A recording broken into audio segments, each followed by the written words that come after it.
Welcome to the Maine Basketball Rankings Podcast. I'm your host, basketball data nerd Lucas McNally, and today we are seeing how badly we screwed up picking Cinderellas in the regional tournaments and looking ahead to the state games. Jay Baines is here. We're too tired to do a separate intro and do more editing because I fell asleep at work today. Don't tell my boss. Jay, how's it going? Well, I had an extra day of the weekend yesterday, so because state offices were closed, even though we didn't get a ton of snow. I mean, I'll just say this: the snow blew around, so easy to move. I took an extra day off too because I woke up at 2:00 in the afternoon. So I'm guessing you didn't see the gold medal game. I did not. So if you're wondering, how tired you get at the end of a tournament week, that's how tired you get at the end of a tournament week. All right, so let's do the thing first. Today's episode is brought to you by Vertical Raise, one of the largest fundraising platforms in the country, now proudly helping teams, clubs, and programs across Maine. With Vertical Raise, your program can raise more money in less time. No selling, no collecting, just results. From new uniforms and better equipment to tournament trips and every fundraising need in between, Vertical Raise has a variety of campaigns to make it happen.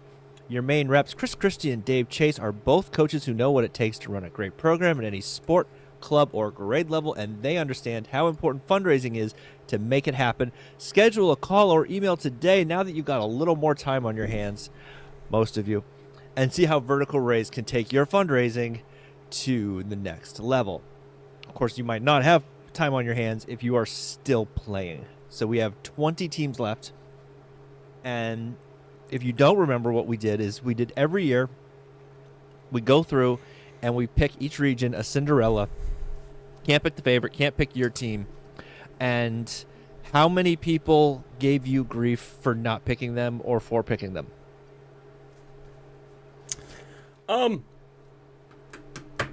Not as much as I maybe thought. Honestly, not as much as I hoped. Yeah, sure. That's fair. However, no, I did get comments. I thought I had some safer picks than maybe we had last year.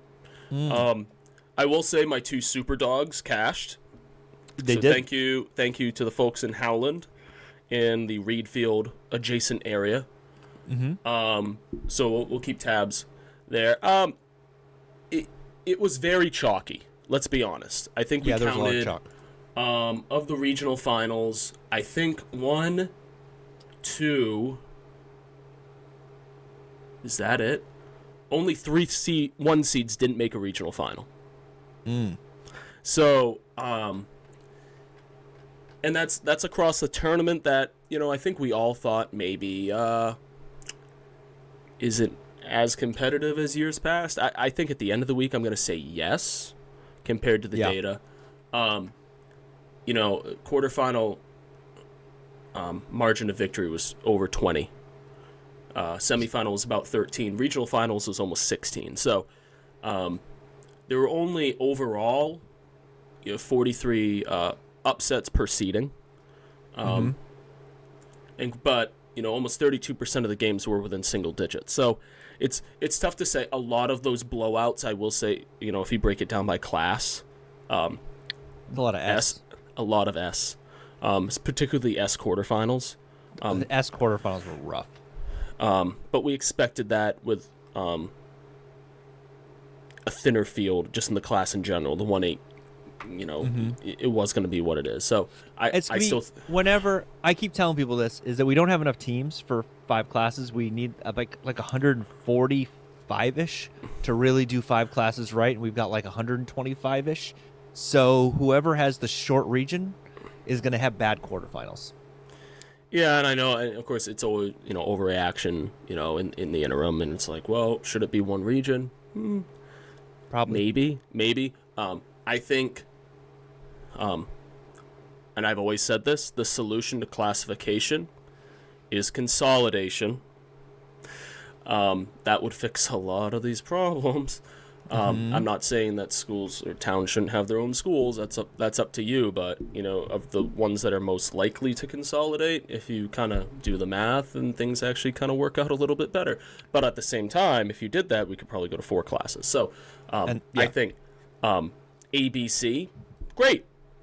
DNS, but we're always going to get more outliers because when you look at the data as a whole, from a statistical standpoint, the range from 18 kids to, let's say, 97 is still much wider than it is from 675 to a 1600. Right. That's just a matter of fact. So yeah, you got 18 kids. It's whoever can walk and chew gum. Right. The smallest schools in A, okay, they have no case, in my opinion, because they're not really up in arms in the other sports. So I think we ride with it.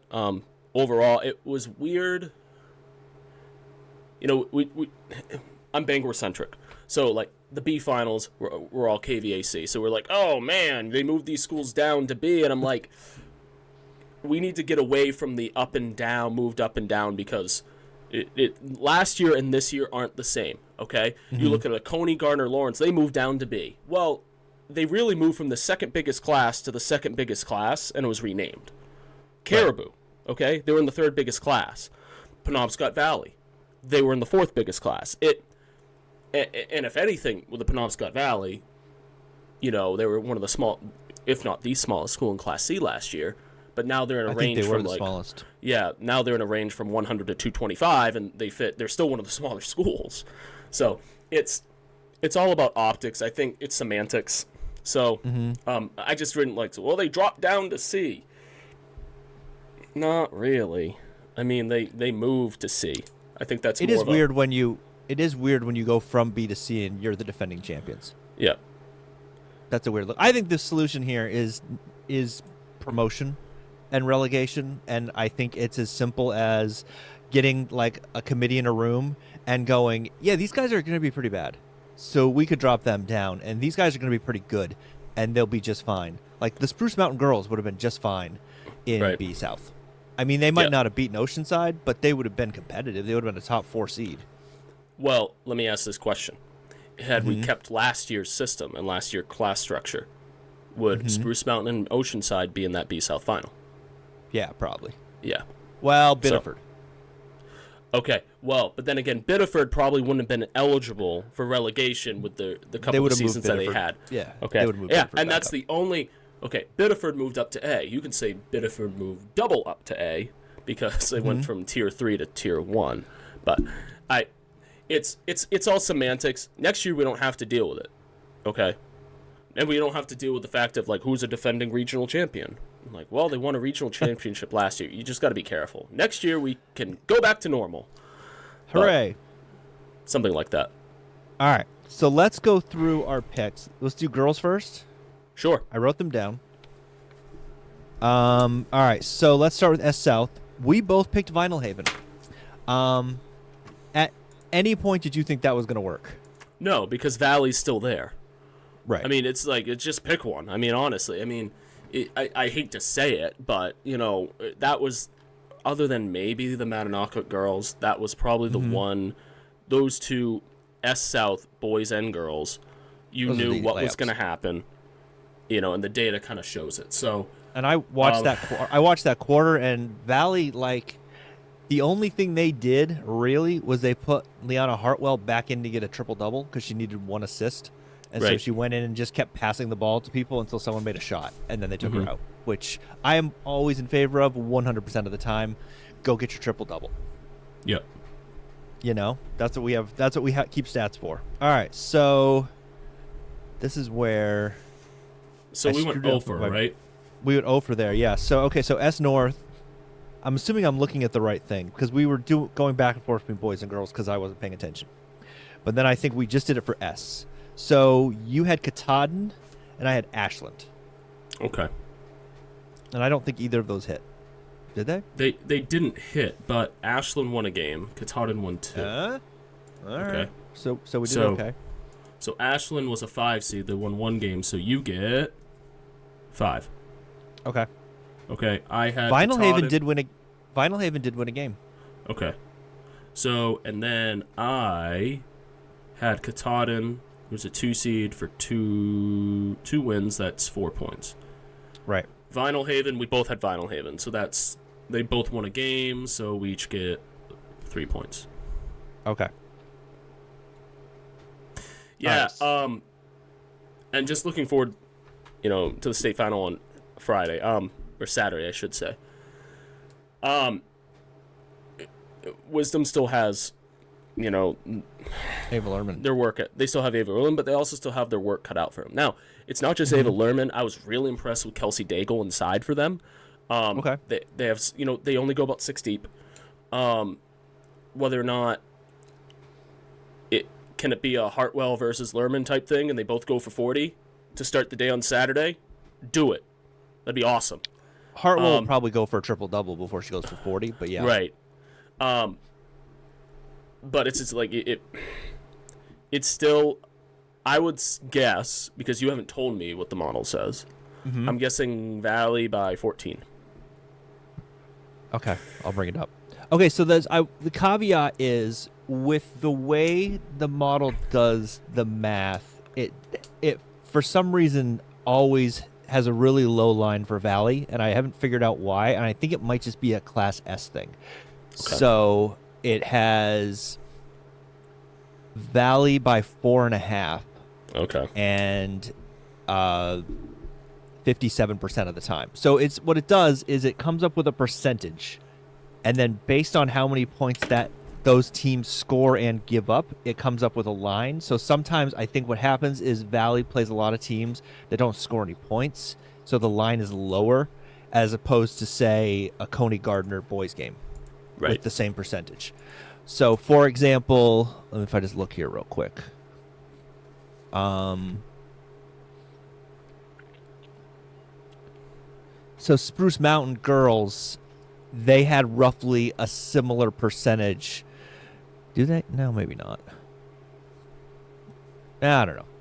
Forget what I'm saying. Okay. But it's also because you're going to have the other issue where Chevrolet has separated themselves so much from it that it's based on the numbers all work off the top number. And so as Chevrolet pulls away, it compresses the middle. Okay. Does that make sense? Yep. Okay. So I'm going to guess you want to take the over on Valley at 4.5? Yeah. I mean, and that's for the first quarter. I if they can get secondary scoring around Lerman, yes. Yeah. But look. So I mean, Wisdom let up 14 points against Ashland, 14 against Easton, 20 against Ashland, 26 against Katahdin. That averages out to 20. I think Valley's going to score more than 20. They won 82, 16, 79. So, Wisdom's in the game if it's in the 40s. That's a tall task. That's a very tall task. But the good news is, and we're talking before we got on about like plans for the weekend. The first 1, 2, 3, 4, 5, 6 games this weekend are all standalone. Just the way the schedule works out.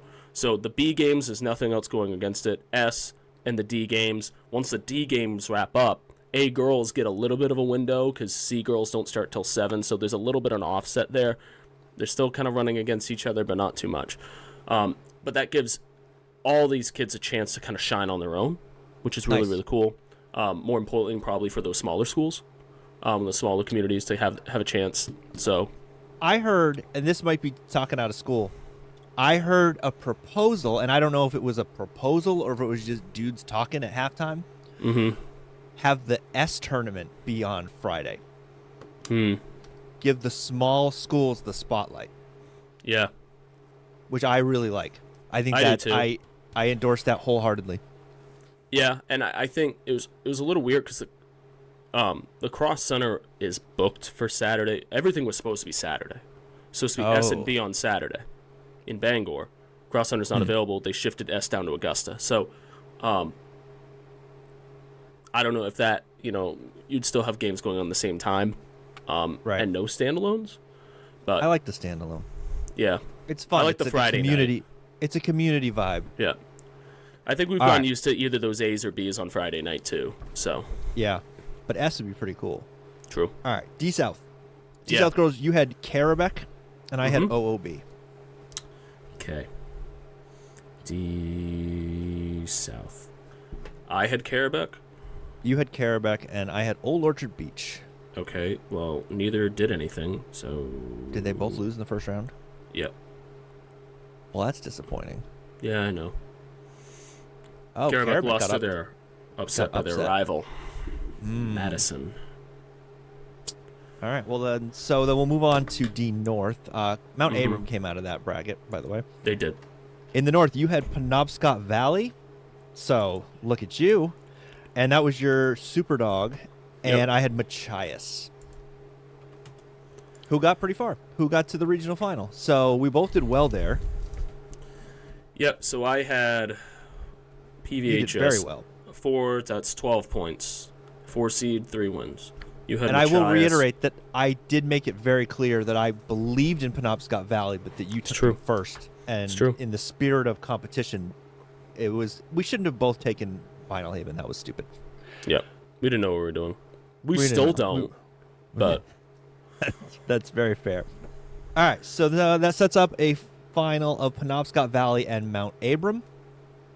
I saw Mount Abram for like a quarter before I had to head down to Portland, as I just took the long way to Portland from my house via Augusta. I mean, Mount Abram's not bad, but it's hard to argue with this Penobscot Valley team that's, is that the best? How many games did they lose this year? 5? Is that the best 5-loss team you've seen in a while? So let's go through the 5 wins, or 5 losses, I should say. 2 to Mattanocook, who's 21-0 and sitting in that Class C state final, and 3 to Bangor Christian in the regular season. They met in the semis. It should be said Annie Allen was knocked out Should go to the dentist. facial. Yep.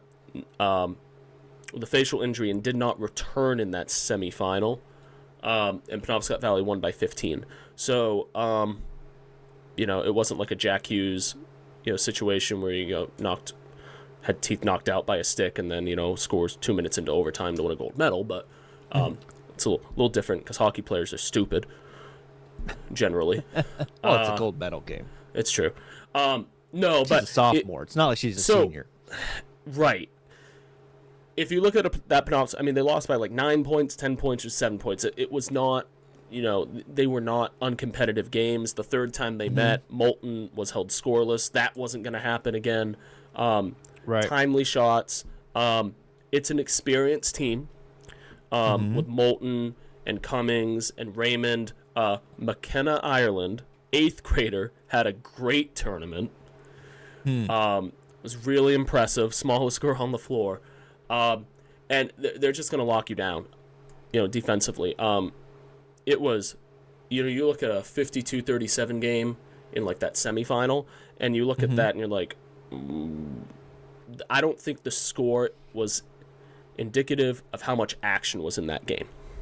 So, and, and Machias hung with them. In the regional final, Machias, no seniors are going to bring everybody back with Scotty Reynolds' team. So, wow.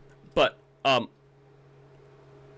experience matters, and I think Mount Abram's going to be a different test for them. And if I heard Nate Case was on the Morning Roast this morning. He's kind of talking about the matchup, and he said it was more.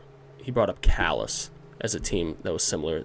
That they played on the regular season to Mount Abram. So, we'll see what happens there. My guess is probably still Penobscot Valley is the favorite. Yep. And I would say probably 8 points. Guessing. I don't know.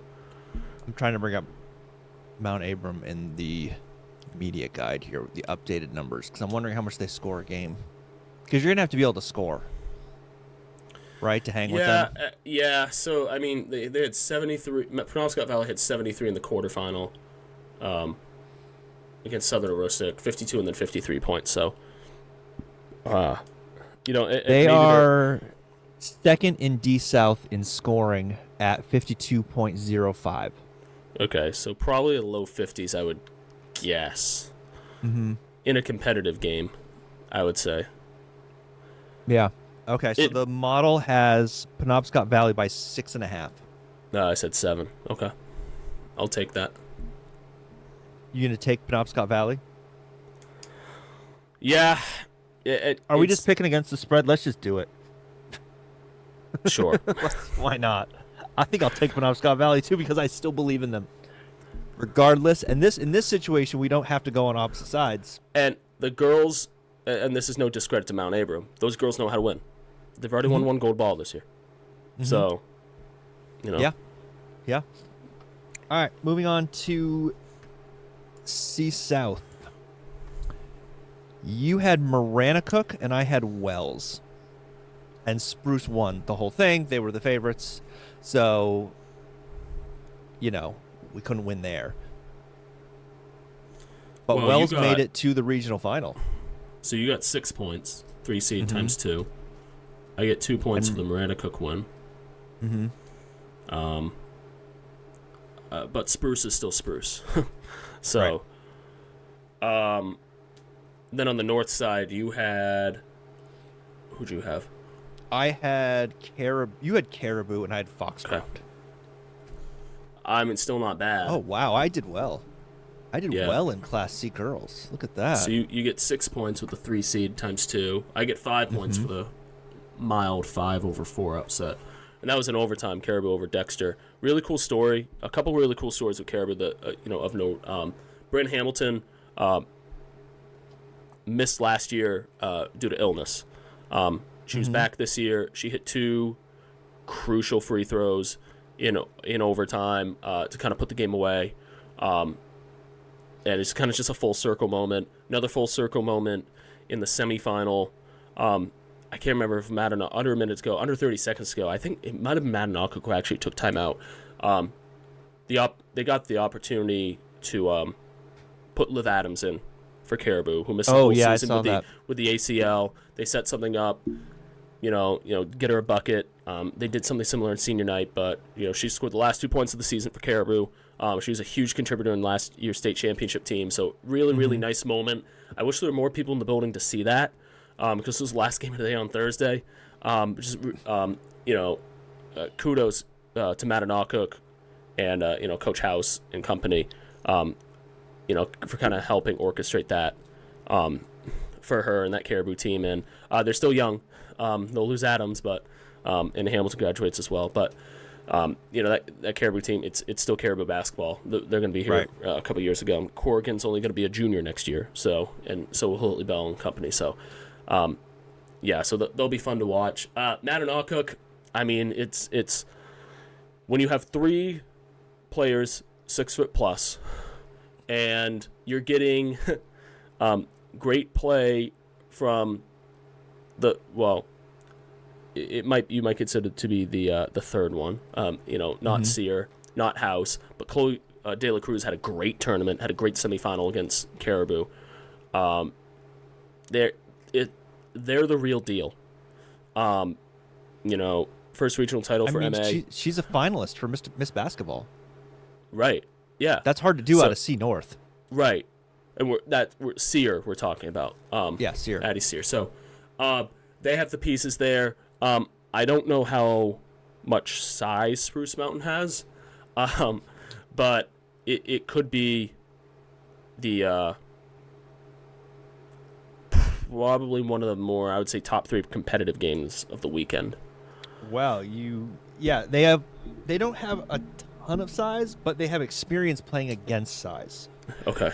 They've handled Oceanside pretty, I mean, not handled, but they've been competitive with Oceanside while in the years that Oceanside has had a Breen. So they're not going to be like, good Lord, look at the size. They're going to be like, okay, yeah, we've seen this before. Yeah.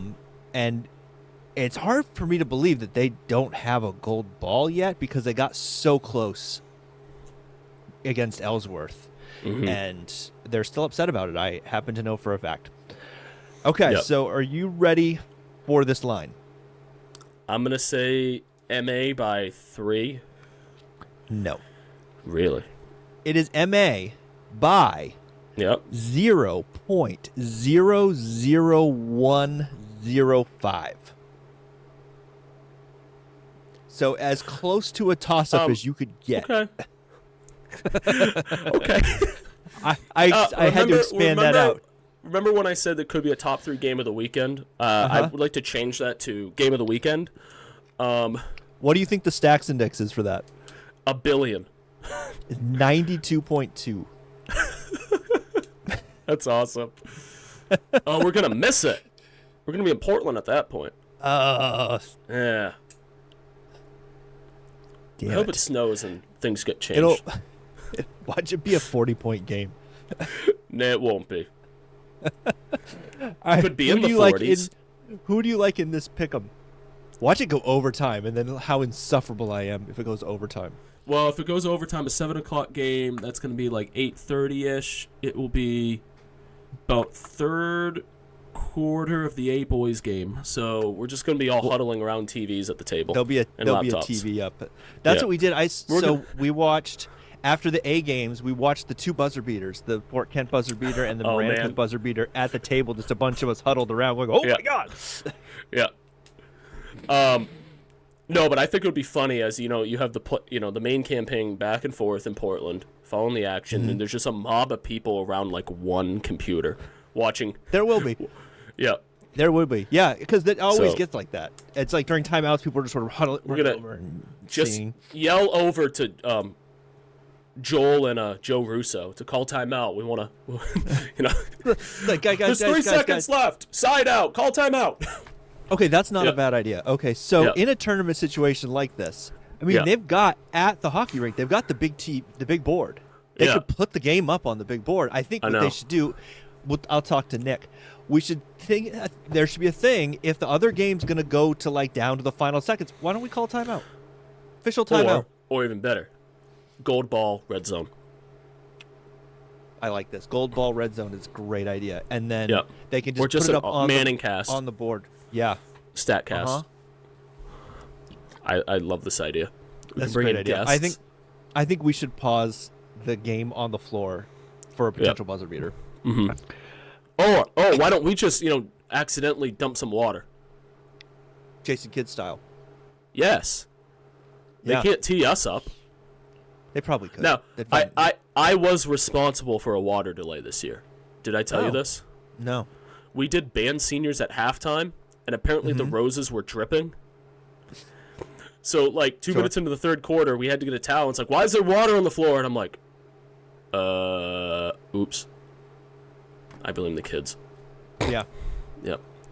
All right, who do you want to pick in Mad Knockout Spruce? I'm going to take Lincoln. I'm going to take Spruce. I know too many people. Okay, perfect. Yeah, well, that's exactly where I was going to go. So, too many people up there would kill me. Too many people who work there would kill me. So I mean, there are a few better reasons to pick somebody. Yeah. Than your own personal safety. Yeah. So, all right. Yeah, we'll watch it. It'll be up on a TV. Yeah. Or up on a computer screen. All right, B South. We had co-favorites in B South. Yes. Who ended up playing each other in the regional final. You had Marshwood, who got a nice buzzer beater. Really nice buzzer beater from Natalie Lathrop. And I had York, who advanced despite the officials trying to completely screw him over. And what's the nice way to say this? The quarterfinals from the Expo were a disaster in terms of officiating, and according to literally everyone. So, if you missed it, there were 3 fouls in the Wyndham Scarborough game that were given to the wrong player, and not like that was the 2 guys were there and like they gave it to the wrong guy. It's like the foul was under the basket, and the guy who they gave the foul to was in the corner. And they fouled out Tyree James on someone else's foul with like 2 seconds left, was the last one. And you're like, first of all, he's a Mr. Basketball finalist. You should know who he is. Second of all, he has very distinct hair. He doesn't look like anybody else on the floor. Like, and I kind of think that for officiating, like, that's as bad of a mistake as you can get because you called the foul. It's not like someone else called the foul and you got to try to figure out who it's on. You're the one who called the foul. All you can do is look at the number and go, yeah, that guy. And then in the York game, they gave York's big, whose name I can't remember, so apologies. They called her fourth foul. She got subbed out. They subbed her back in, and they said, no, you have 5 fouls, and they teed her up. And York was completely unaware that she had 5 fouls. They went back and watched the tape. She only got called for 4 fouls and had only had 4 fouls attributed to her to the scorer's table. Yeah. So not a great look. I have a couple questions. Uh-huh. Number 1. What color were the uniforms? What color were the numbers? The York uniforms are like a Carolina blue with white numbers. Okay.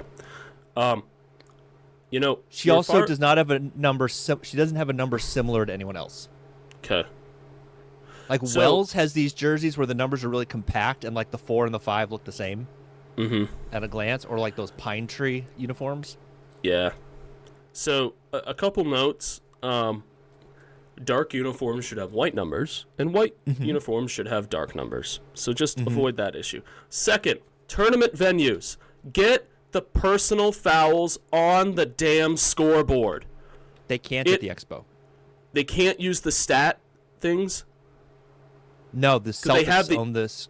The Celtics own the scoreboard, and won't let the NBA use it. Yeah. So this is a little ridiculous. Every tournament venue should have that capability. Like at the Cross Center, everything's video. Okay, you should be able to do it. They used to. They not have the fouls up at the Cross Center? Nope, and they don't show the individual points either. They stopped doing that about 3 years ago. I told someone at the MPA that they should put up the janky ass like digital scoreboard, and that looks terrible, and just keep saying, well, they won't let us use the scoreboard, and see how long the public pressure takes. They should bring back that stick with the lights on it. The 1, 2, 3, 4, 5 lights. Let's do that. That'd be awesome. Or let's actually invest in technology that we had 40 years ago in our tournament venues. I mean, it's not hard, people. Okay? Remember 10 years ago, there was a stretch where they didn't want the personal fouls announced because it would have been an advantage? Yeah. Yeah. That was a point of emphasis. They told one of the PA guys because he would announce the foul before they came over to the table if it was obvious. They're like, yeah, maybe stop doing that because they keep screwing it up. Yep. Well, I wait for that too. Now, when I do PA, I have my own little score sheet to track the fouls. Okay?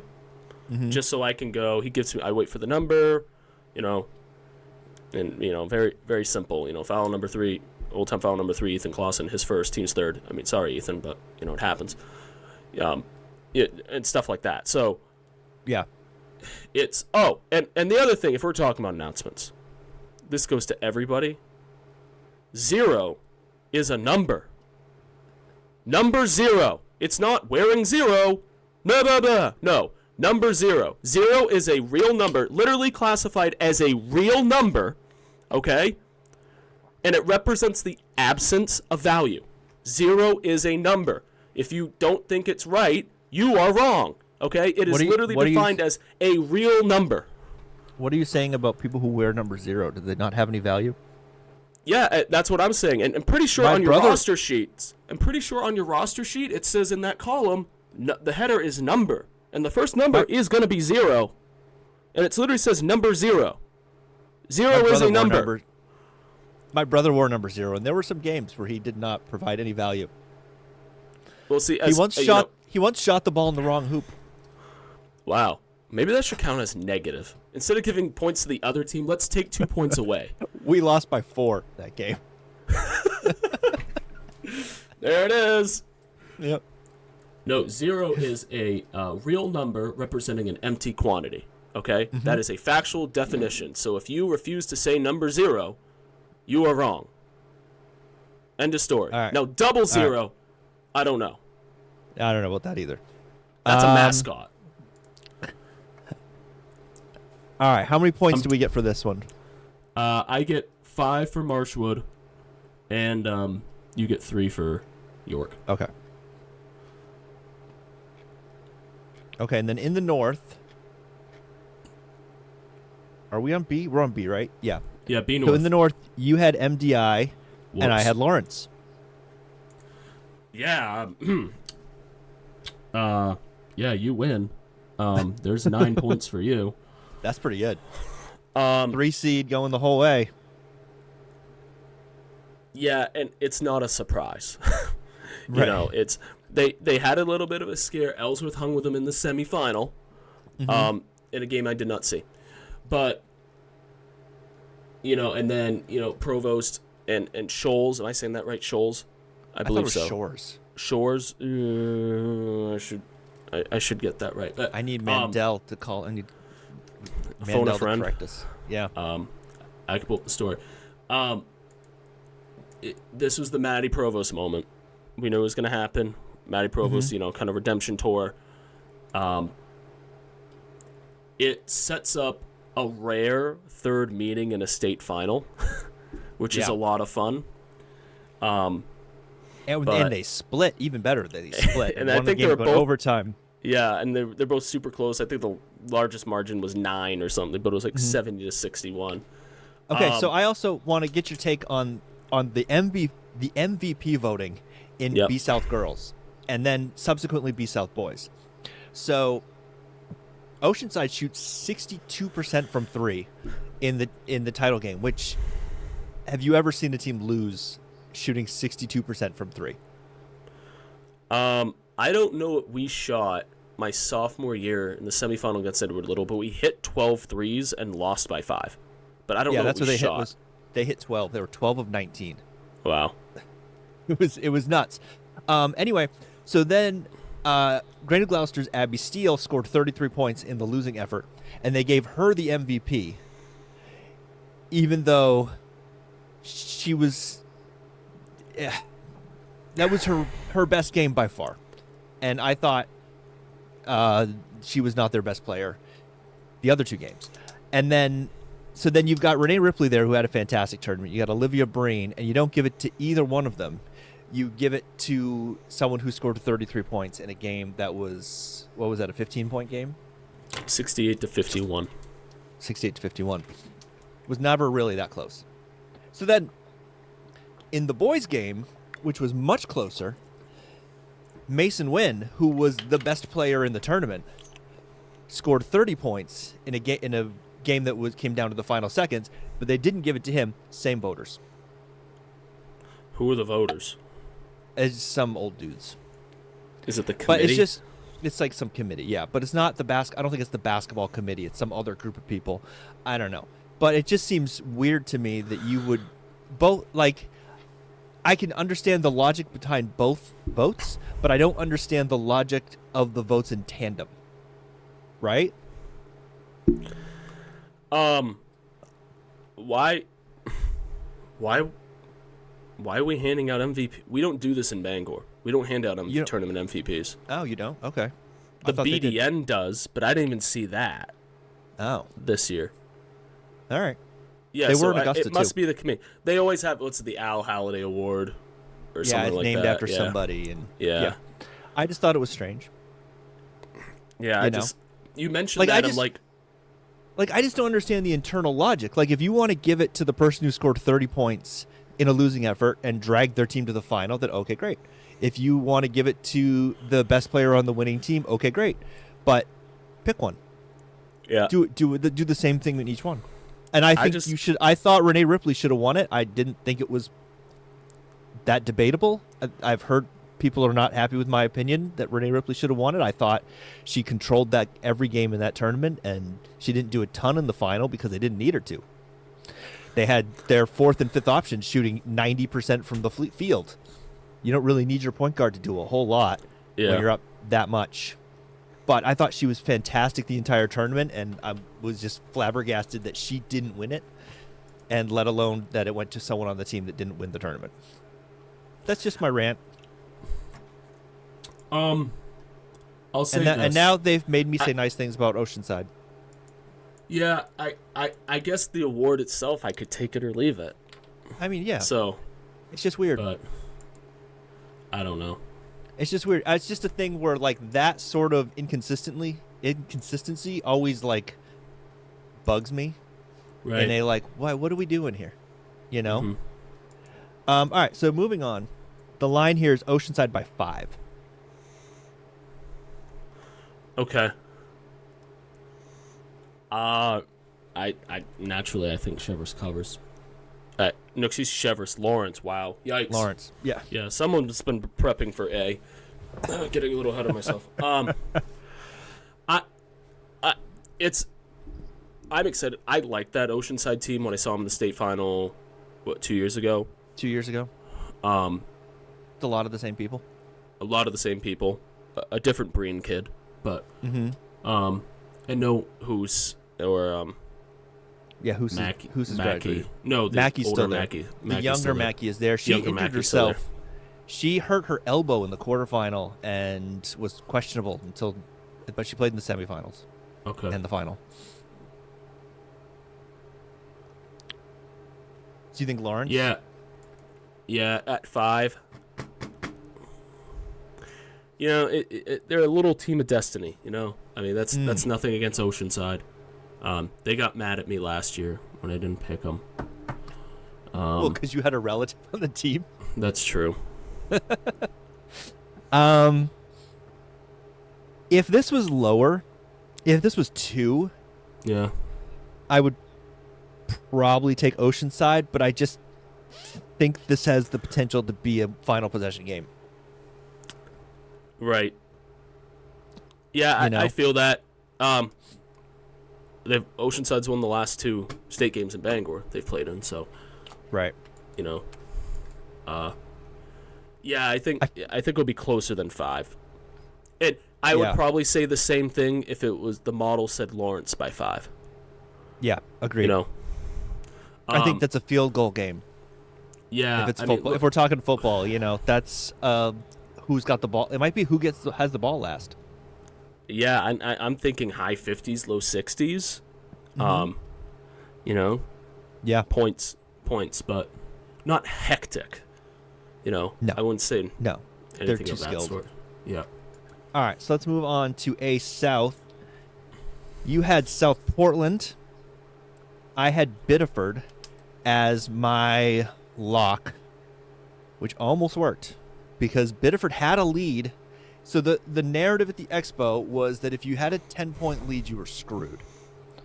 And because there were 6 games in a row where a team gave away a 10 to 20-point lead, and it got down to single digits. And Biddeford had a 10-point lead, and Kylie Lamson went nuclear in the 4th quarter. So, of the games all last week, the Expo had the closest games. Mm-hmm. The average margin of victory at the Expo was 10. 15 of the 22 games, I would say. Mm. Sure. No. That sounds right. 26, something about... Well, how many games were at the Expo were within single digits? Most of them. And you had 10 upsets. So, a lot of that was A boys. Well, not about 3 of them were, but... Yeah, we had really good slate of games. Yeah.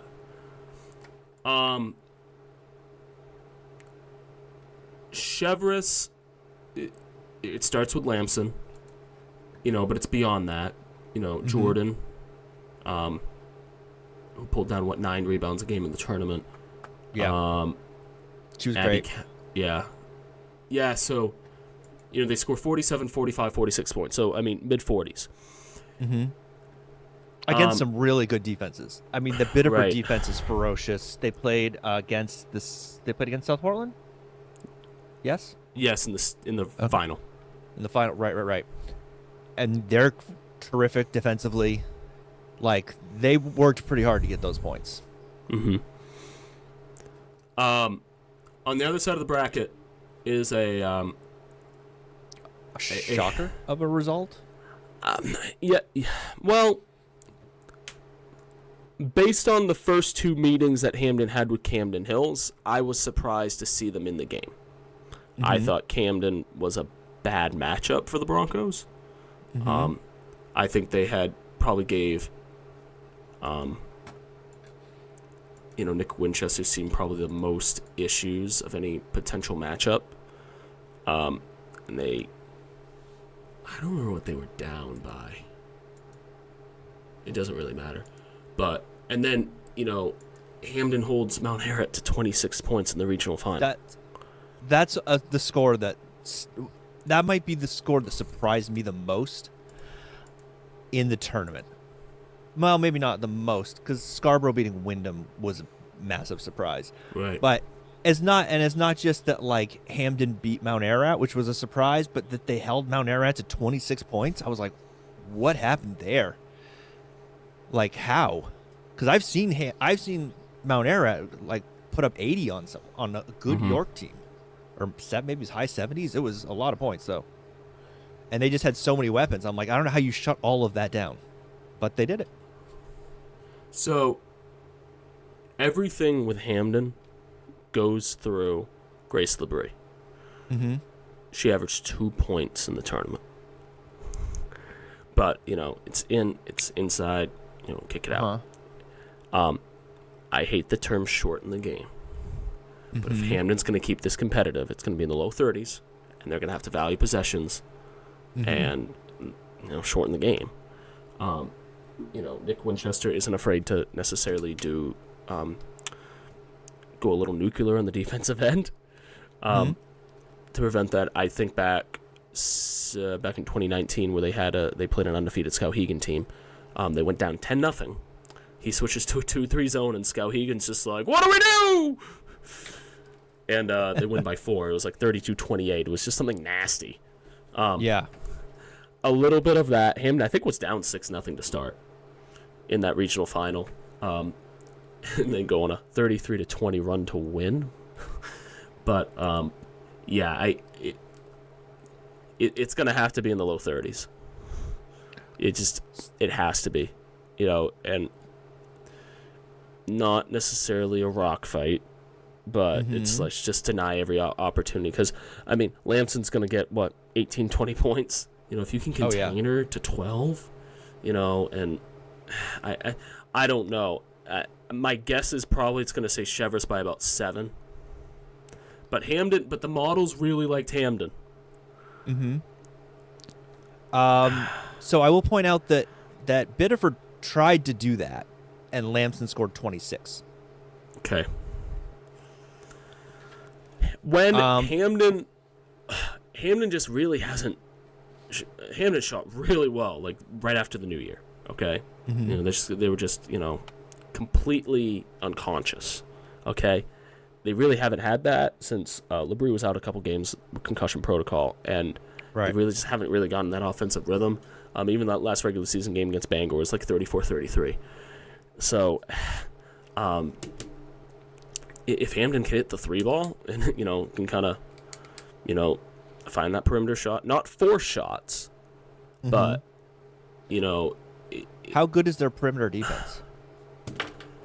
See, I haven't actually seen him play in like a month and a half, actually. So, I got to rewatch the tape of the Mount Ararat game. I was meaning to do that like Sunday and Monday, and then I just said I wasn't going to do anything. So, yeah. But I'm guessing probably Chevrolet 6. Chevrolet by 11.5. Okay, well, it's worse than I thought. Chevrolet is quite good. Yeah. And that South bracket was brutal. Yeah, so they have to be one in the power rankings at this point, right? Oh yeah, they're one with a margin. Yeah, they'll probably be one if they lose. And you take that 11 points. Could I see Chevrolet winning this game like a 43-32? Yeah. I think it's going to take a lot to keep him under 40. I honestly think Hamden's going to have to keep him under 35 to have a chance to win the game. But we'll see. So are you taking Hamden or to Chevrolet? Cover? Yeah. Yeah. All right. I got you to Hamden. I'm going to take Chevrolet. Okay. Unless Bizarro Kylie Lamson shows up, and then I change my pick. Okay. Are you familiar with Bizarro Kylie Lamson? No. Narragansett has a Kylie Lamson that's spelled differently. Oh. And she's a sophomore, and I don't think she's as good. No knock on her. I don't think she's as good because she didn't score in the box score I saw. Okay. But that's funny. It's EI as opposed to IE. Okay. So, for our picks though for A North, you had Camden and I had Edward Little. So we each got a game. You get 4 points. I get 3. All right, so let's add up the girls' total. As we switch over to the boys, I'll add up the girls' totals. 3, 9, 14, 19, 21, 33. I have 40. You have 4, 8, 17, 20, 6, 32, 36, 44. So you're up 4 after the girls. Lawrence, man. All right. So Thank for the you, boys. Yeah, right? All right. S South for the boys. You had Pine Tree and those abominable jerseys with the white numbers and the white jersey. Jeff Davis fixed that. Yeah. And I had Forest Hills and, of course, Valley. Right. Won that easily. Mm-hmm. So 6 points. I get 2. Yeah, no surprise here. It's just Tewksbury and Lewis. Mm-hmm. And I did get to the bottom of the Mr. Basketball thing. Yes. Oh. They were not submitted. Oh. Which is how you don't get any votes. Yeah. It's true. Hard to get votes if you don't submit your name or your name is not submitted for you. Mm-hmm. No comment. Because,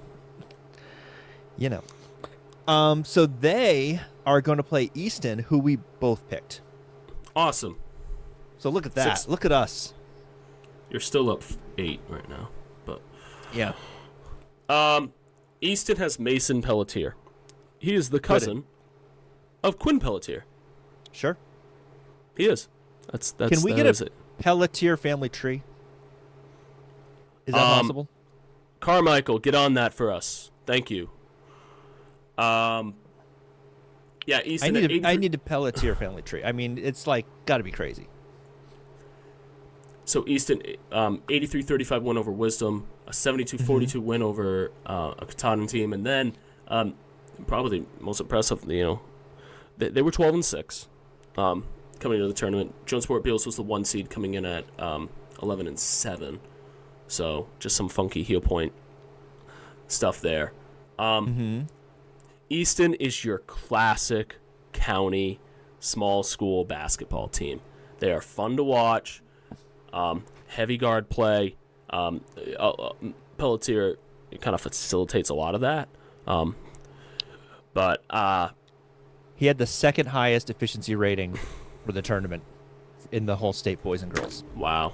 Do you want to guess who was number 1? Was it Nolan Ames? He was 3rd.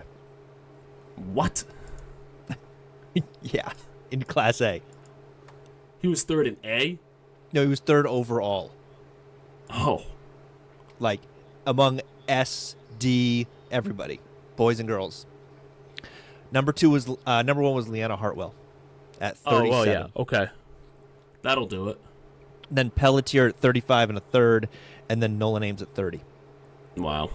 And then Ashley Shores at 29. So it is Shores. Thank you. Shores. Yep. Okay. So then we had Tyson from Pine Tree, D.R. Leglio from Hodgdon, and then Mason Wynn. Kyron Carleglio. Okay. Kyron Carleglio. Okay, Kyron. Yeah. All right. Yeah. And then Brendan Mitchell, Colin Schlumblum, I don't know how to say that, Aiden Jeffers, et cetera, et cetera. Yep. And we'll get to Jeffers in a minute. My guess is probably Valley by 9. It is Valley by 6. Okay. All right. What happened to Yeah, I'd probably put Valley to cover. Where did my videos go?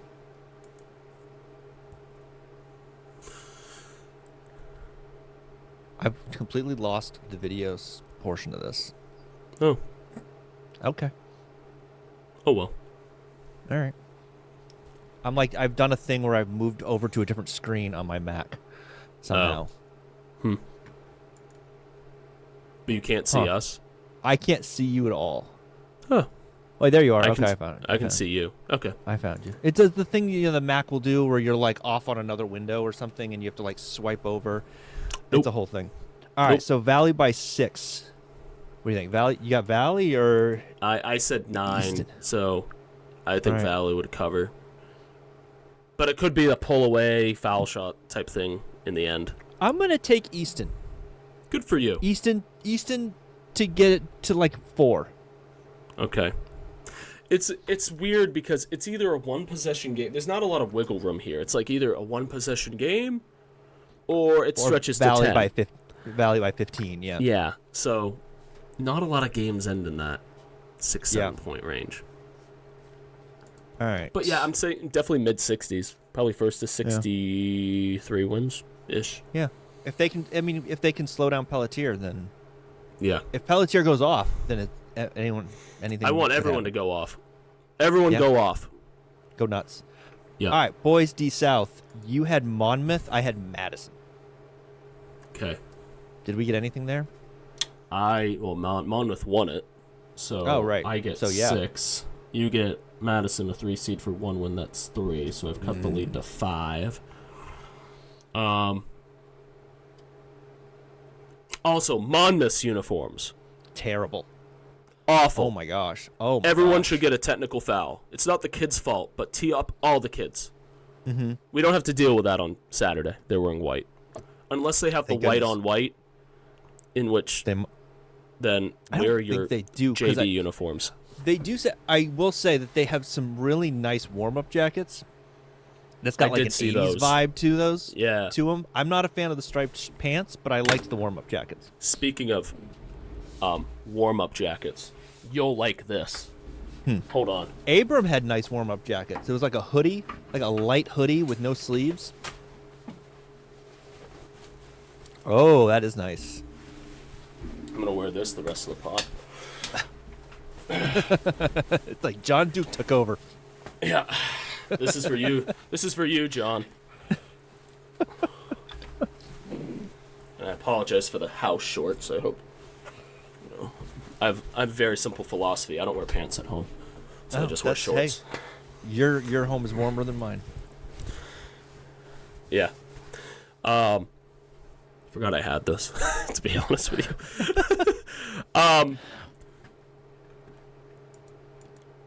Yeah. So we have a Monmouth team taking on Machias. I don't remember who I picked in D North. Was it Madawaska? You took Madawaska, who almost pulled that off. Yeah. And I took Bangor Christian. And they didn't win at all. Really? Ooh, I have cut it to 1. I like this. I don't like hitting my microphone, though.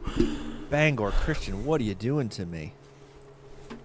Hodgson. Oh, they lost to Hodgson, yeah. Hodgson, I mean, a Hodgson team, they beat them twice in the regular season. But, and I like that Hodgson team.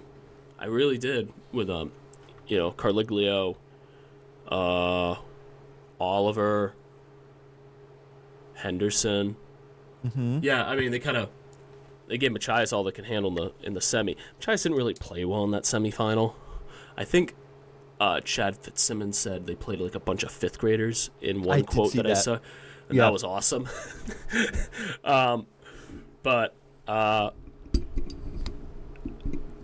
my guess is probably Machias because they only had the one loss to Fort Kent. Mm-hmm. It's a pretty good loss. Mm-hmm. Machias by 8. 5.5. Okay.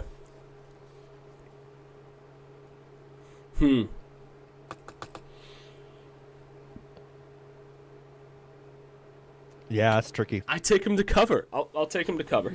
You're going to take Machias? Yeah. Okay. I'll take Monmouth. I'll take the other half of that. Okay. All right. Now, Class C. We did pretty well in Class C. Okay, so in the South, you had Maranacook. As my super dog. Yeah, and I had Mount View. Okay, so you get 1 win for 5. I get 3 wins for 9, so I'm up 3 now. Yeah, there's certain people you don't pick against in February. One of which is Travis Magnuson. Yep. So, and probably any team with Jack Fontaine on it as well right now. Right. And I keep finding different angles of the Miranda Cook buzzer beater. And there's a lot of them. I see different things every time. I feel bad for the kid, the Spruce Mountain kid who was stuck underneath the basket. Yeah, let's talk about that for a second. That sucks. Yeah. Unequivocally sucks.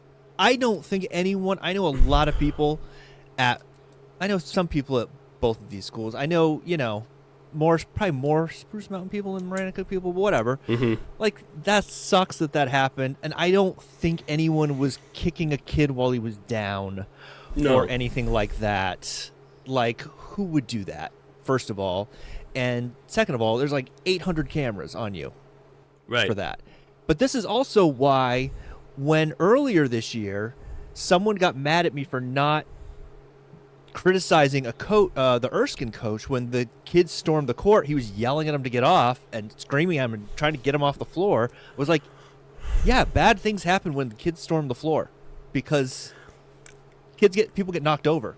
So I'm going to play devil's advocate in this situation. If that happens in a regular gym, that kid is probably still underneath the basket, probably against the wall. And it's kind of a similar situation because I didn't see any non-player get onto the floor. I thought I saw some people get onto the floor. Or I guess maybe they kind of kept going into the student section that was underneath the basket. There's so much that empty. We did it when we beat Lawrence back in 2013. So I did notice that Mike Burnham was directly in the middle of all that. And I was like, oh, geez, they're going to knock over Mike Burnham. Oh, boy. That could be a problem. But the fact that these two buzzer beaters happened in like a 3-minute time span is just like... It was amazing. Awesome. It's one of the... Like, it's got to be up there, one of the great moments in tournament history. Just the fact that we... Like, but, if this happens 15 years ago, we hear about it the next day. And then we go, oh, they both went buzzer beaters. But the fact that we were all watching both of them on our phones or computers or whatever made it so cool. 15 years ago, they're both still on TV. So we'll probably see them both. But, that's a good point. Other Nick, side of the get us that red zone. Get us that gold ball red zone channel. If they're all on one day, we have to do it. I think so. Okay. Yeah. It could be a complete disaster, but great for pledges. So good for tote bags. Yeah. Exactly. If we did it, we would sell everything. We would sell. So much stuff. Okay, just shameless plug everything. We could workshop it. I think so. Someday. I think there's something there. Fort Kent. So Fort Kent, I took Fort Kent on the other side. Yes. Who did I take? You took Orono. Oh yeah. Well, when the other team sets a tournament record, a Class C tournament record for threes in a game, it's probably not going to work out for you. It's not your day. No, not really. All right, so you get 9, I get nothing. Ooh, that's a good one. I'm not surprised by the Fort Kent result. Yeah. I think both games were close in the regular season. We've all known Aiden Jeffers had something like that in him. Mm-hmm. And I think in a closer game, I don't think it's any surprise the past 2-3 years that the Caribou's closer games have been in the 40s when they can't kind of just open things up and play loose. A little more of a half-court game in this situation. Really, really like Jeffers. Wish he had maybe like 5 pounds of muscle more. I don't think 5-10 pounds of muscle will necessarily slow him down or dramatically affect his game. How tall is he? Like a long 6'1", I think. Okay. Somewhere around there. Some more muscle then. Yeah, but he's long. He's super long. That shot, I can't believe he got that shot off. Right. That was just what was so ridiculous about it. Well, I just like his court awareness. We've seen a lot of situations in this tournament and this whole season. Time and score.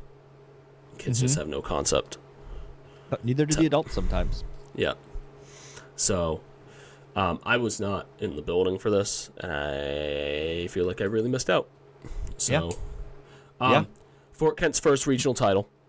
My brother was in Bangor, and he's like, "What? Are there any good games in Bangor tonight?" I was like, "There's Caribou Fort Kent." He's like, "Oh, that's too late." Wow. Yeah, but I mean, he's like a 2-hour drive home. Yeah. Yeah, I get it. So I had to dig back. I'm like, because Caribou and Fort Kent have always played each other twice, pretty much. Okay, so it was their first tournament matchup.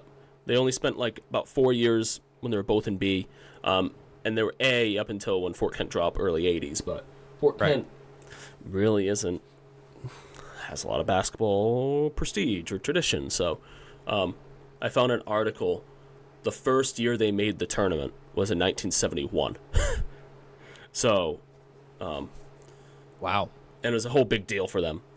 Sure. But they had similar issues that they have, like maybe the past 10 years, where maybe they haven't gotten the best schedule. This year, you really can't say that. You know, 4 Class B games. Caribou, Mattanock. I mean, even stepping down to play a Class D Machias, in a team they split on with the regular season. So, it's a really, really cool story. You don't get a lot of first times for something up in the county. So yeah, right. I mean, we had one last year with Madawaska. That's true. And they were looking to finally make through and break through to the state game. So there were. So this is their first gold ball game, right? Correct. It's their first regional title. Wow. Yeah. And so they're going to play Maranacook. I'm looking up Maranacook now. So, before I start talking and make a fool of myself. So they do have the gold ball in 2008. And then they have the thing where they probably were the best team in the state in the COVID Cup year. Right. McClure, senior year. And where they were just blowing the doors off everybody. Nobody could watch it, but they were blowing the doors off everybody. So then, was Travis coaching the 08 team? No, I don't remember who was coaching that 08 team. So does Travis have a gold ball? I don't. Where was Travis before Maranacook? Was he at Georges Valley? He went to Georges Valley. He went to Georges Valley, and DePatsy was his coach. Yeah. And they didn't win a gold ball. No. Because DePatsy does not have a gold ball. Bit. Right. He was at Mount Blue for a little bit. For a minute. I think he was at Deergo. Did he get one at Deergo? He was somewhere. He got to. I'm remembering now. He got to Maranacook somewhat recently, right? Yeah, he was definitely at Maranacook pre-COVID because he was coaching. His wife was already there. Right? Karen was already coaching, and then he got the boys' job. I think he was something like that. He was definitely a coach the second when they played Caribou back in 2020. Okay. The double overtime game. So, yeah, I don't know. If he doesn't have a gold ball, that's a very interesting story. He did win a gold ball this year, though. Girls soccer. Is he the girls soccer coach? Yep. Okay. I know someone who worked that game. So was it you? Maybe. All right, so the line is Fort Kent by 0.8. Wow. Why are these games so close? It's not like they're championship games or anything. Yeah. 0.8. 83, 70, 49. I think I'm taking Maranacook. I'll take Fort Kent. Because Fontaine and Matson. I want Fontaine to go for 35, Jeffers to go for 43. And then I want it like a 73-70 last game of the year. That would be great. That'd be great. All right, and so if the A boys game is a dud, you get someone else to do stats, and we can go back to Augusta. Nobody in Portland knows how to work the app is the problem. Okay, so B South. Yeah, okay. B South, you had Madomic Valley, so that worked out pretty well for you. It would have been nice if it had worked better. And I had Levitt, which did not work at all. Okay.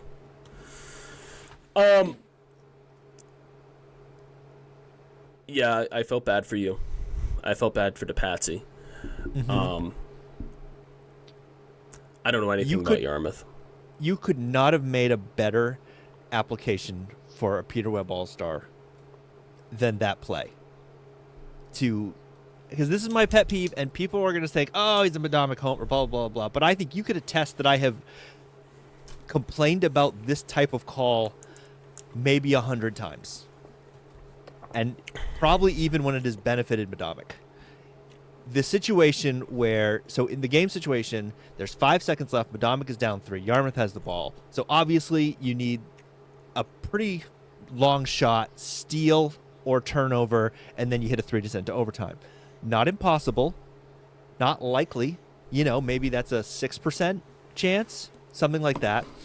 They call a dead ball foul on a Madomic player, which looked pretty ticky-tack to everybody who's not from Yarmouth that I've talked to said that looks pretty soft there.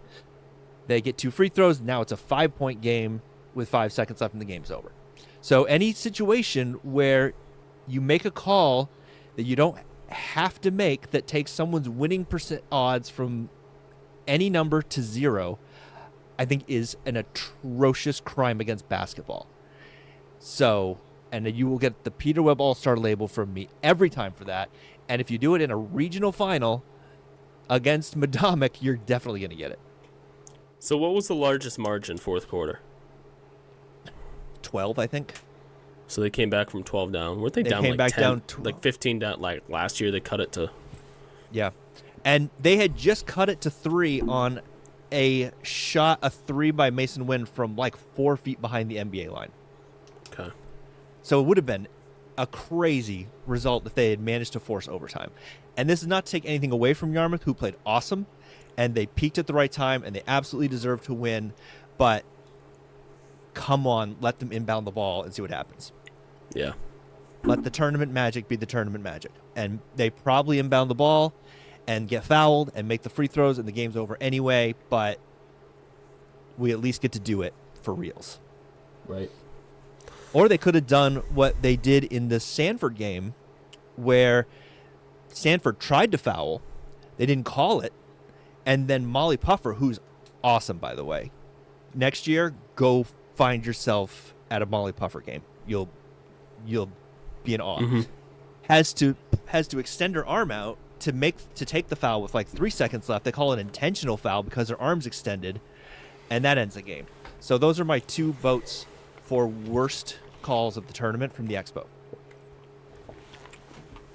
Just because you don't need to make those calls. You don't need to make either of those calls. On a light note, my favorite call at the Cross Center was 2 kids go for a loose ball, tie it up, one rolls over the other, and they call travel. Nice. Because it was the same team. They didn't realize the kids were fighting this on the same team. Okay, all right, that's pretty good. And that school, that side of the gym, went ballistic. Of course they did. I'm just like, well, you had possession and you rolled. The offensive basket interference technical from Forest Hills was my favorite call of the tournament, because I don't think I'd ever seen that before.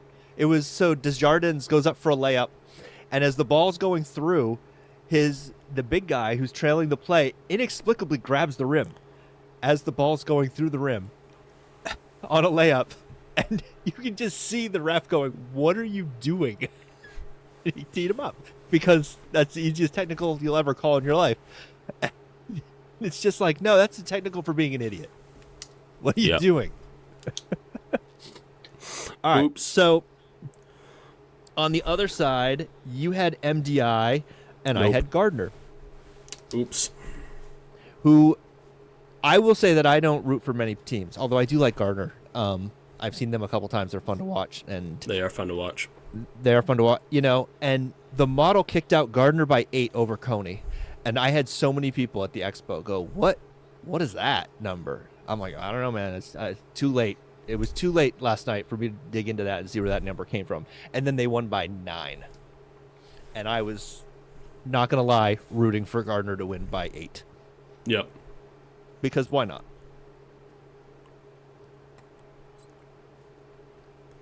All right, so both of those teams are very good, though. I think Yarmouth really peaked at the perfect time, but the line is going to be Gardner by 12. Really? Yeah.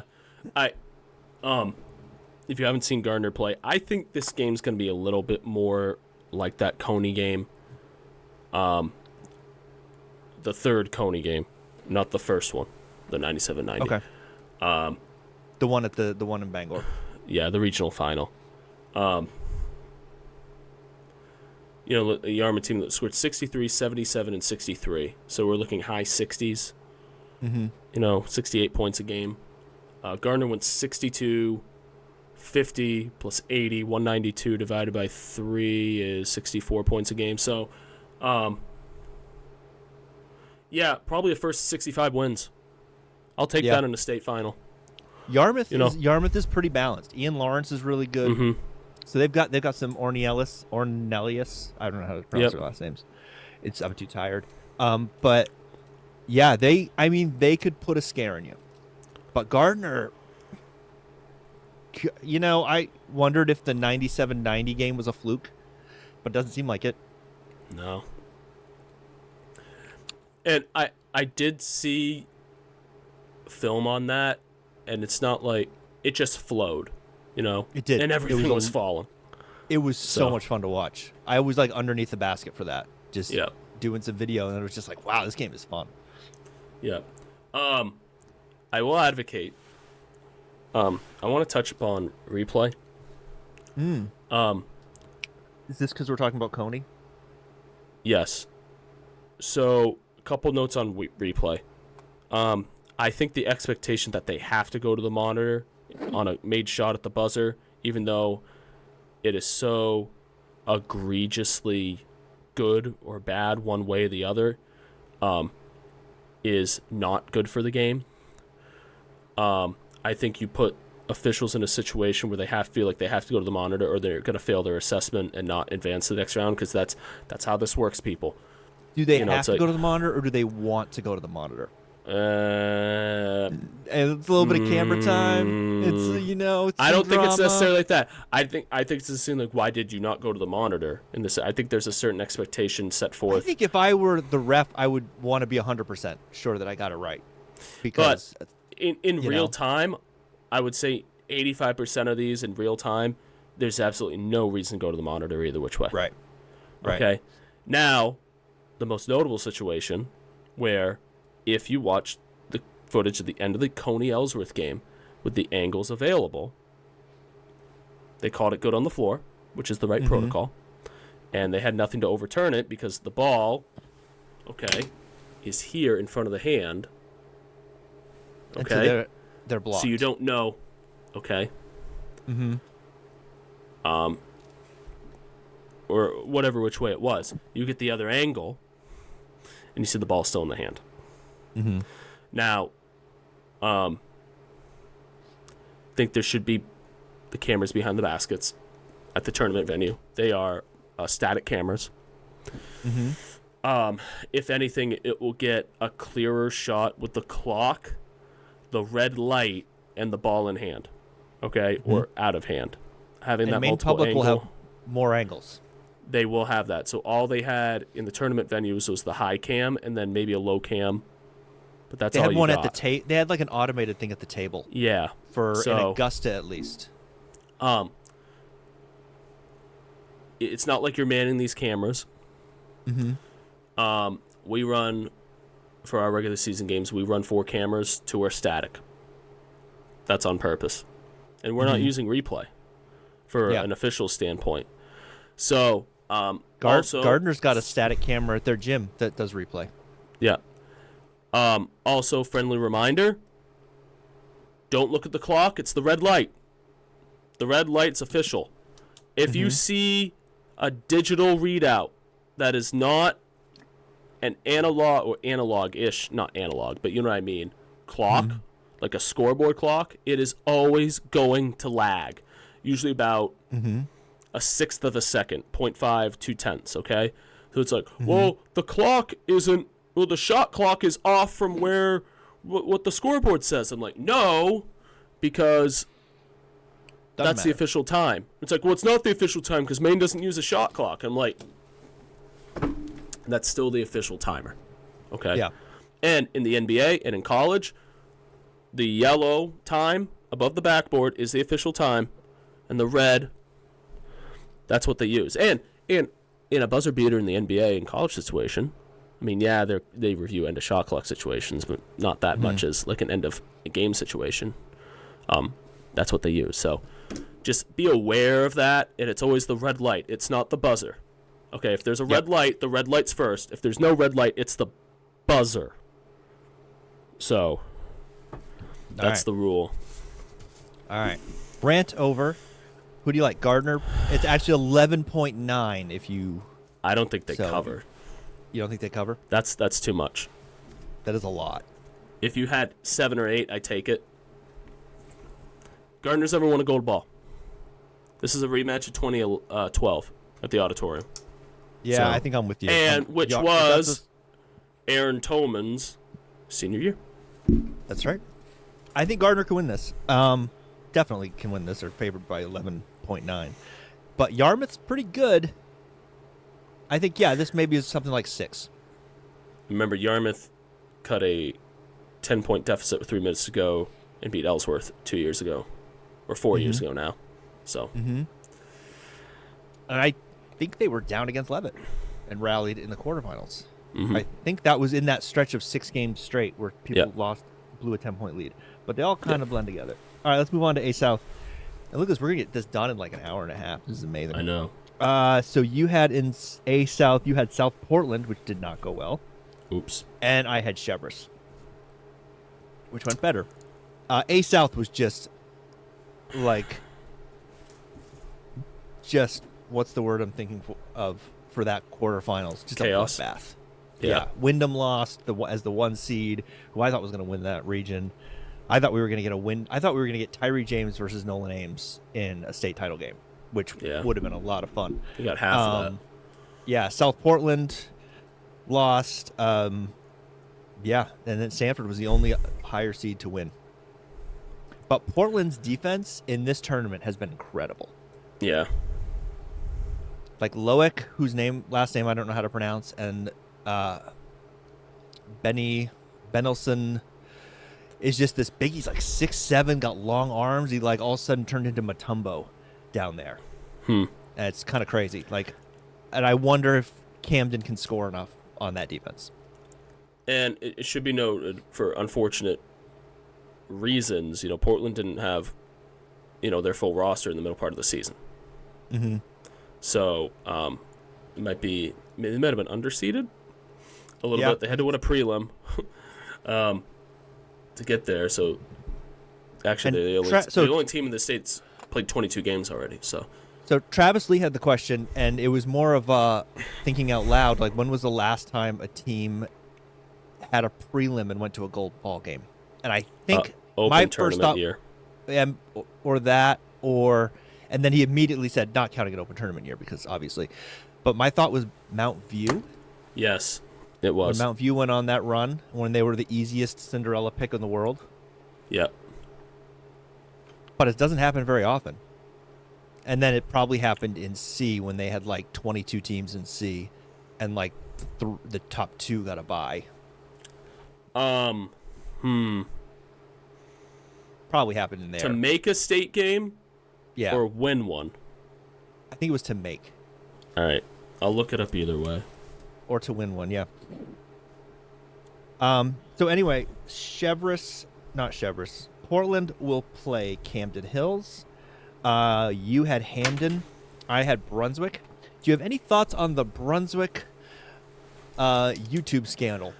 That's not a scandal. I have a question. Yeah. Why is Brunswick High School allowing them to use the Brunswick High School name if it's not a school-sponsored activity? That's a good question. Why is no one at Brunswick saying to them, hey, guys, here are the rules, just in case you don't know?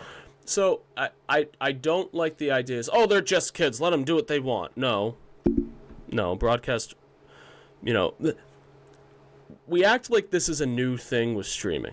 It's not. Mm-hmm. Streaming's just replaced local public access.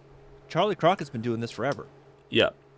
And he waits 48 hours and posts it. Mm-hmm. Okay? Which is what they ended up doing for the regional final. Yep. So they did radio or audio or whatever live, which they can do. And then they... So, they got all the experience. You know what I love? It's still up. Mm-hmm. Yeah. Yeah, it is. So, well, now it's been 48 hours. Right. But, the kids should have known. Mm-hmm. It's in the media stuff. Yep. It's pretty clearly in there. I think if they knew about it and ignored it, take action. Mm-hmm. If they didn't know, okay.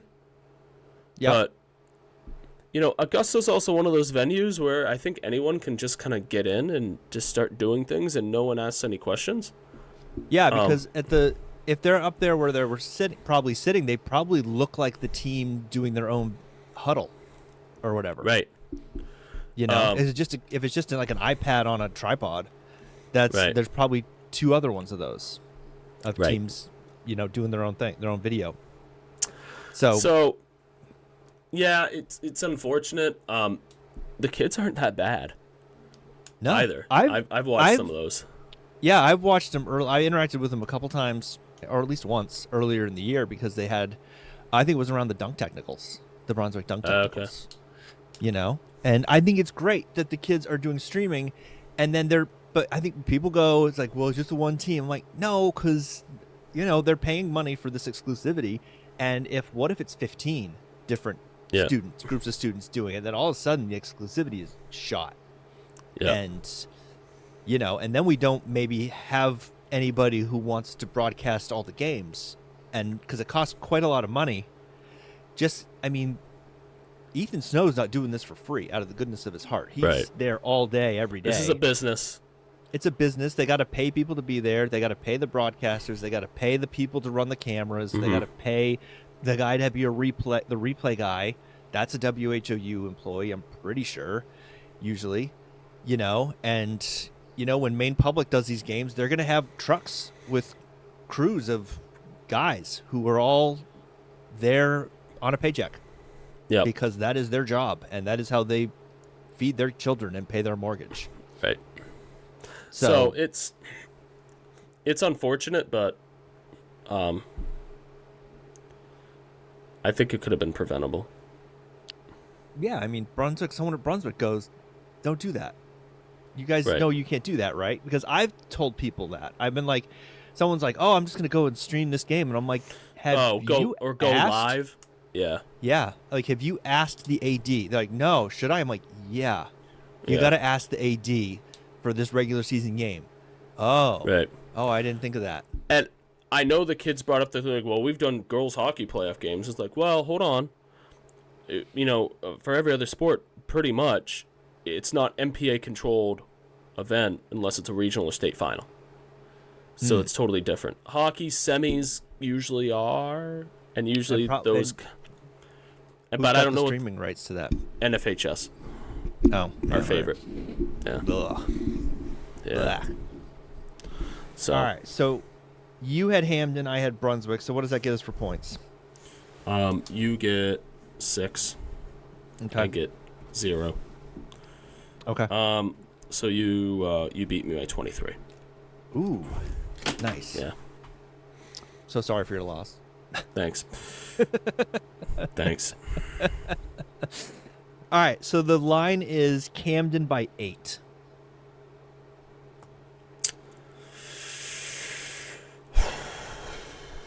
Will Portland do enough to keep that margin within 8? I think recent evidence says yes. Yeah. Will Portland just muck it up so much and do a Joe Russo rock fight? Mm-hmm. That's the question. And can they do a Joe Russo rock fight? I think can, yes. Against Camden. I and mean, Nolan Ames. If it's in the 50s, Camden wins. Yeah. If it's in the 40s, if it's in the 30s, Portland wins. Yeah, unless Nolan Ames scores 30. Right. You know, I think the X factor for Camden is Hollis Schwalm. Yep. You know, he's the point guard. He's got the football championship experience. Mm-hmm. I know enough of that kid to know that kid's not going to be scared of anything. Yeah. That Portland tries to throw at him. Whether or not that belief is justified or not, he's not going to be afraid. You know, now he might run into, Loic and think twice of it the next time down the floor, but he's not going to come into that game afraid. So now there is also some drama where they have put in a hockey game on Friday at the hockey rink, and so Camden and I don't know about Hamden are having trouble getting time on the floor. So is that the Northeastern home game that's becoming Maine home game? Mm-hmm. Yep. I think so. Mm-hmm. So yep. I know that people at Camden Hills / Rockport are not thrilled. Yeah, I mean, I don't know what's in the building the rest of the, the remainder of the week. I guess the floor is not down. They've already pulled up the floor. Well, right. I mean, because they only put it down Saturday night, and then, let's see what's in the building. Let's see what's going on. So that's not great. I remember we played down there my junior year. We went down on a Wednesday. Coney practiced right beforehand, and then we had it. So the only issue I know Madomic went down one year, and they got someone stole stuff out of the locker room. Yeah, and I think whenever Caribou went down, I think they kind of practiced the night before and did the overnight. That's not a bad idea. But they probably wouldn't be able to do that if there's a Friday night game. No, and then I guess what's the best they're going to do? A shoot around in the afternoon? They could do a shoot around, but then you got to sort of hang out in Portland all day. Yeah. Because 2 hours. I don't see anything in the building until that Maine hockey game. So why did they pull up the floor? I don't know where the Mariners practice either. But you have to remember the floors. I mean, Mariners practice. I don't know where they practice. I don't know. Oh, I got you. So, I don't know. But like when we did that, it was like the bare minimum. They just put the subfloor down, they put the floor down, they put the baskets up, and they left everything else. So all the glass was up, and which honestly kind of throws you off. The glass does? Yeah. Just the sight lines, because everything's kind of separated. I mean, everything feels separated already. It's a and weird then if venue. you have the glass up, yeah. So. All right, so Camden by 8. What do you think? Cover. You think Camden covers? Mm-hmm. I think Portland keeps it within 5. Okay, so you're thinking it's going to be in the 40s then? I'm thinking it's going to be... Yeah, I think they're going to be able to slow... They'll be able to slow Nolan Ames down a little. Who able gets that to... assignment? What do they do? Maybe Cordell Jones. Yeah. I mean, that's not going to be fun. And he'll be physical with him. They got the big guy in there to clean stuff up, and then they've got enough guys to close out on the shooters that Ames likes to find, to at least slow them down. I still think Camden, if I was picking like straight up, I'd pick Camden. Yeah, I agree. But it's 8 points. I'm just thinking if it's close down the stretch and then it kind of turns into a foul shooting contest, it always stretches to 10. Right. So. Hi, Reese. What you doing? Is it your bedtime? It's your bedtime. All right, I'm almost done. You want to come say hi? Okay, you want to be on? We'll get in the frame here. Hey, Reese. Hello. What's up? Not much. Yep. Same. Yeah. Yeah. I like your shirt. Thanks. Are you wearing a... He can't hear me, but is he wearing a green shirt under the hoodie? I am, yeah. Yeah, okay. That's what I thought. I noticed that like 45 minutes ago. Oops. Oh, wait. It kind of makes it Yeah. messed up. Yeah. Yeah. All right. Oh, well. Go brush your teeth. I'll be down in a few minutes. Bye, buddy. Say bye. Bye. Bye. What? You want to put something green? You found some green trash. He wants to put some green trash in front of it. Okay. What? Riveting We stuff. could have just covered your whole microphone. Could have. Yeah. Oh, well. I could spray paint the microphone. Yeah, if it's in the... I don't usually like to pick a score, but I'm thinking like a 62-50 type thing. Mm-hmm. I could see that. Yeah. But we've learned the past few years that last game of the night of the weekend in Portland always delivers. Yeah. In more ways than one. Last year was a 3-point game last year. Was it the year before the first Wyndham title that was overtime? Double overtime? I think so. That was a good game. I remember Yeah. that. With Gorham. Yes. So. Yeah. All right. I think that'll do that's it. it. I got. So you won. Congratulations. All Yeah. right. That's a good game. See, this I knew the scoring was great. Yeah. Great scoring Yeah. system. Awesome. Love it. All right. Do you have anything to plug? I'll be in Bangor on Friday night. I think you will be as Okay. well. We'll touch I will be base. in Bangor on Might Friday do night. a stupid reel to start the night. Nice. We probably can't do a reel together because we can't do a podcast under an hour and a half. So I don't Yeah. think we can get a reel to work either. Yeah, probably and I not. think my plan is probably the earlier games in Augusta on my way down to Portland. Mm-hmm. And then I'll be in Portland for the 2A games. So Yeah.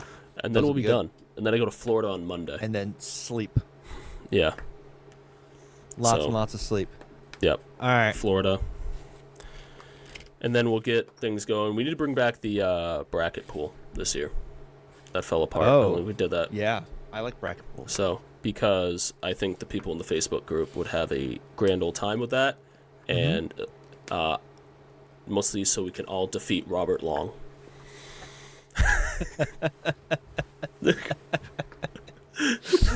All right.